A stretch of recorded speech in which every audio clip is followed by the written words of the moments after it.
नमस्कार, आप देख रहे हैं जी इंडिया न्यूज। बजट 2026 से केंद्रीय कर्मचारियों को 8वें पे कमीशन को लेकर के काफी उम्मीदें थीं, मगर वित्त मंत्री ने सीधे तौर पर इस पर कोई ऐलान नहीं किया।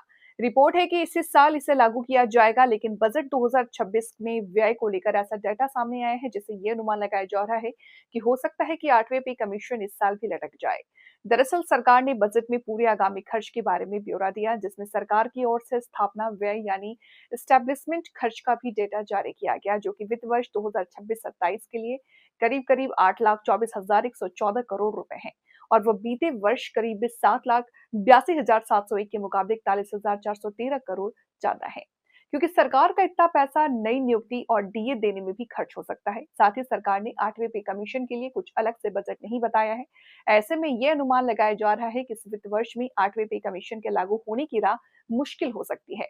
साल 2026 की शुरुआत के साथ ही करीब 1 करोड़ 19 लाख केंद्रीय कर्मचारियों और पेंशन भोगियों को 8वें पे वेतन आयोग से सैलरी बढ़ने की उम्मीद है।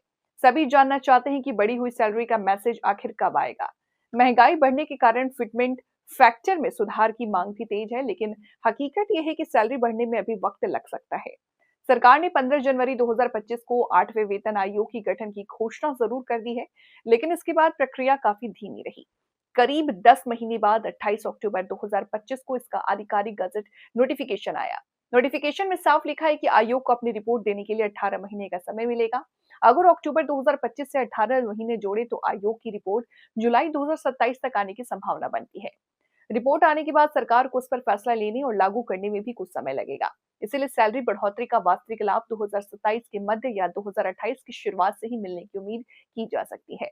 बजट में भी सरकार ने कुछ ऐसा ही संकेत दे दिया, क्योंकि अगर इस बार व्यय नहीं बढ़ाया गया तो हो सकता है 8वें वेतन आयोग के लिए बजट 2027 में कुछ ऐलान हो। फिलहाल इस रिपोर्ट में इतना ही। जल्द हाजिर होंगे एक नई रिपोर्ट के साथ। तब तक के लिए आप बने रहें जी इंडिया न्यूज के साथ और मुझे दीजिए इजाजत। नमस्कार।